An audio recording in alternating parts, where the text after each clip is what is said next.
श्रावण प्रिय है। एक कारण कहा कि मंथन में जो विष निकला उस विष का पान किया और भगवान देवताओं ने मिलकर भगवान शंकर का जलाभिषेक किया। दूसरा कारण कहा माता सती ने शंकर को पाने के लिए श्रावण के महीने में ही सबसे ज्यादा साधना करी है। और क्या करा था माता सती ने? एक बालू का मिट्टी का शिवलिंग बनाती थी, प्रतिदिन शिवलिंग का निर्माण करती थी और शिवलिंग का निर्माण कर कर उसकी पूजन कर कर अर्चना कर कर उसका विसर्जन करती थी सती माता। और माता सती का नियम था भगवान शंकर को पाने के लिए शिवलिंग का। तो हमारे यहाँ शिव महापुराण में लिखा है कि पार्थिव शिवलिंग का निर्माण होना चाहिए, और पार्थिव शिवलिंग का निर्माण करना है तो उसके लिए भी वर्णन करा गया। ब्राह्मण श्वेत मट्टी के शिवलिंग का निर्माण करे, वैश्य पीली मट्टी के शिवलिंग का निर्माण करे, क्षत्रिय लाल मट्टी के शिवलिंग का निर्माण करे और शूद्र काली मट्टी के शिवलिंग का निर्माण करे। कितना बड़ा शिवलिंग बनाना चाहिए? अगर हम पार्थिव शिवलिंग का निर्माण कर रहे हैं या हमारे घर में हम कोई मूर्ति रख रहे हैं या हमारे घर में हम कोई मूर्ति को विराजमान कर रहे हैं तो उस मूर्ति का भाव कितना बड़ा होना चाहिए? तो कहा जमीन पर अपने हस्त कमल को रखकर अंगूठे को ऊंचा कर कर देख लो, बस इतनी बड़ी मूर्ति घर के अंदर होना चाहिए। चाहे वो लड्डू गोपाल की हो, चाहे वो दुर्गा भवानी की हो, चाहे वो राम जी की हो, शंकर जी की हो, कृष्ण की हो, जिसकी रखना हो, बस इतनी बड़ी मूर्ति घर के अंदर होना चाहिए। क्यों? इससे बड़ी अगर मूर्ति होती है तो जैसे मंदिर में सेवा होती है उतनी सेवा की उसको जरूरत पड़ती है, और अगर इससे छोटी मूर्ति होती है, जितनी छोटी होगी उतनी सेवा कम करना पड़ती है। तो मूर्ति जितनी छोटी होगी उतना सुख प्रदान करेगी, उतना आनंद देगी। पर श्रावण के महीने में यदि आप रोज शिवलिंग नहीं बना सकते तो पूरे महीने में एक बार शंकर का शिवलिंग का, पार्थिव शिवलिंग का निर्माण करना चाहिए, जरूर करना चाहिए।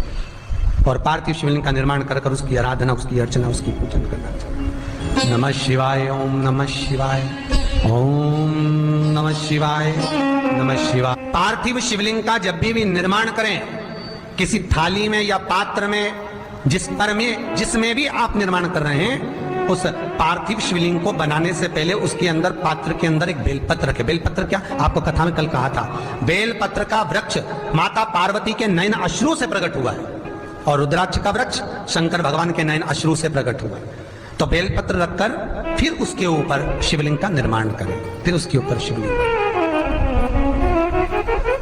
उसका लाभ आनंदित होगा, उसका सुख आनंदित होगा, वो आनंद फल देने वाला होगा। कई लोग सीधे थाली में शिवलिंग बना देते हैं। माता पार्वती के हस्त कमल पर शिवलिंग का निर्माण है महाराज, हस्त कमल सुख देने के लिए।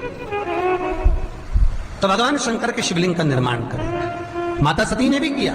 यही श्रावण के महीने में माता सती शंकर भगवान के शिवलिंग का निर्माण करती है, पूजन करती है, अर्चना करती है। फिर शाम के समय उस शिवलिंग को मस्तक पर स्पर्श कर कर जलाशय में, कुंड में, जल में, बावड़ी में, कुएं में, तालाब में उसका विसर्जन करती है माँ। दूसरा कारण कहा सती शंकर को इसी श्रावण में रिझाई थी, इसलिए शंकर को श्रावण अति प्रिय है। कि पहले आती है नवमी, फिर आवेगी एकादशी देवसोनी। तो भंडारिया नवमी का मतलब क्या होता है? भंडारिया नवमी का स्मरण क्या होता है? अभी आपको कहा था 9 जगह पर बेलपत्र चढ़ती है। भंडारिया नवमी का मतलब ही यही है कि भगवान विष्णु सोने जाने से पहले नवमी तिथि के दिन 9 बेलपत्र भगवान शंकर को समर्पित कर कर भगवान शिव के मंदिर में बैठकर भगवान शंकर की आराधना कर कर भगवान विष्णु लक्ष्मी जी के साथ अपनी सृष्टि का कार्यभार 4 महीने के लिए शंकर जी को सौंप देते हैं भंडारिया नवमी के दिन। और एकादशी के दिन से, देवसोनी एकादशी के दिन जब भगवान सोते हैं, उस दिन से भगवान शंकर पूरे कार्यभार को देखते हैं, पूरे कार्यभार।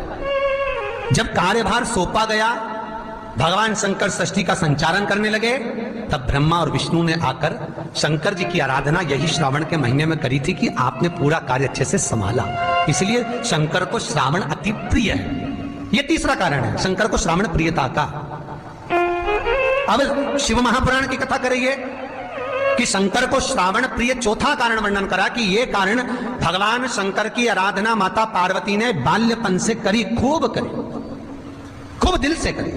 ये कहते हैं कि अगर 1 लाख बेलपत्र समर्पित कर रहे हो और तुम्हारे पास में अगर वो बेलपत्र नहीं है तो तुम 1 लाख मत चढ़ाओ, आप तो एक बेलपत्र, परंतु वो बेलपत्र भी पूर्ण तरह से साफ, सुंदर, सुरक्षित, खंडित ना हो, वो मुझे समर्पित करो। एक चावल का दाना चढ़ाओ पर वो खंडित ना हो, एक फल चढ़ाओ वो खंडित ना हो, एक पुष्प चढ़ाओ वो खंडित ना हो। शिव कहते हैं मेरे हाथों से मेरा पुत्र खंडित हो गया था, उस दिन से मैंने वचन दिया है माता पार्वती को कि खंडित वस्तु स्वीकार नहीं करूंगा और ना खंडित दूंगा।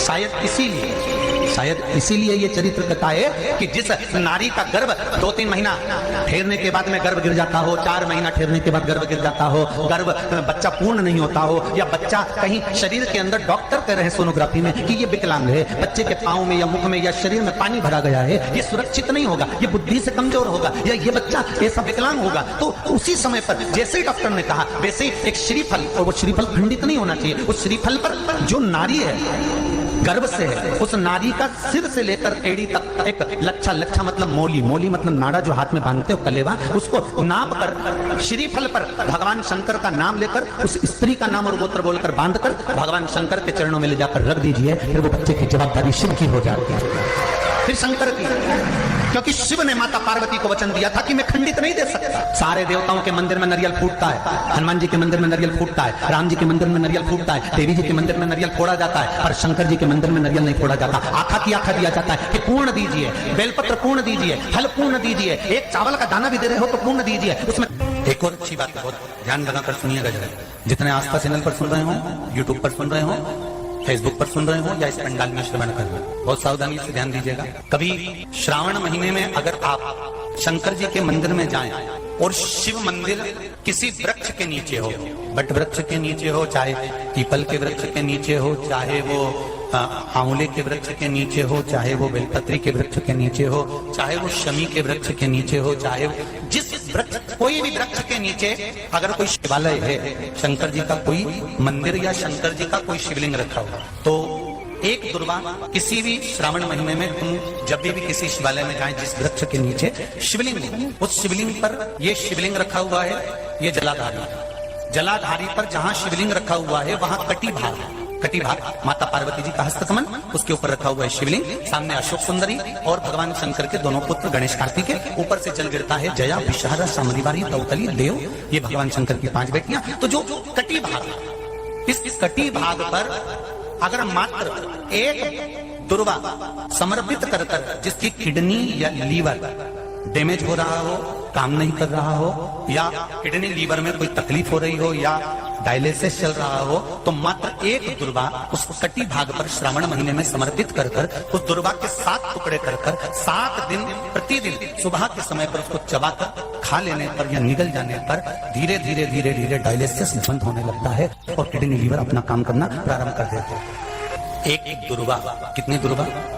एक दुर्वा, मात्र एक दुर्वा। शंकर भगवान पर चढ़े हुए जल जब नीचे की ओर आता है, जिस जगह पर जल गिरता है उस जगह पर मात्र एक दुर्वा अपनी कामना कर इस शरीर के सुख के लिए शंकर भगवान के जल गिरने वाले स्थान के पास में अवधूतेश्वर महादेव के नाम से रख दी जाती है, तो जिंदगी में कभी बड़ी बीमारी नहीं आती। उसी तरह इससे रोग को समाप्त करने के लिए दुर्वा का प्रयोग किया गया। आप लोगों ने पूर्व में जो शिव महापुराण की कथा कुबेरेश बाबा की धरा से करी थी, वो आप लोगों को ध्यान में होगा। दुर्वा कैसे उत्पन्न हुई थी, दुर्वा का महत्व क्या है, कितनी दुर्वा चढ़ाना चाहिए, कैसी दुर्वा चढ़ाना चाहिए, दुर्वा की उत्पत्ति कहां से हुई है, दुर्वा तोड़ने के बाद पानी में डालने के बाद फिर हरी हो जाती है, इसका क्या कारण है, दुर्वा गणेश जी को क्यों चढ़ाई जाती है, शंकर जी को दुर्वा किस स्थान पर चढ़ाई जाती है, ये सारी कथा आपको पूर्व में इसी कुबेरेश्वर बाबा के पावन धरा से सुना चुके हैं, जो टीवी पर डली हुई है। कभी आपने नहीं सुनी हो तो यूट्यूब पर से दुर्वा शिव महापुराण की कथा आप निकालकर उसको श्रवण कर सकते। उसमें वर्णन किया है कि इस दुर्वा का महत्व क्या है, दुर्वा का क्या। मात्र एक दुर्वा शिवलिंग पर चढ़े हुए जल जहां से नीचे की ओर गिरता है, उस जगह पर मात्र अपने शरीर की कामना करते हुए भगवान से रोग मुक्ति के लिए एक दुर्वा अगर समर्पित कर दी जाए तो कोई बड़ी बीमारी जिंदगी में आ ही नहीं सकती, ग्रहण ही नहीं, मतलब ग्रसित नहीं।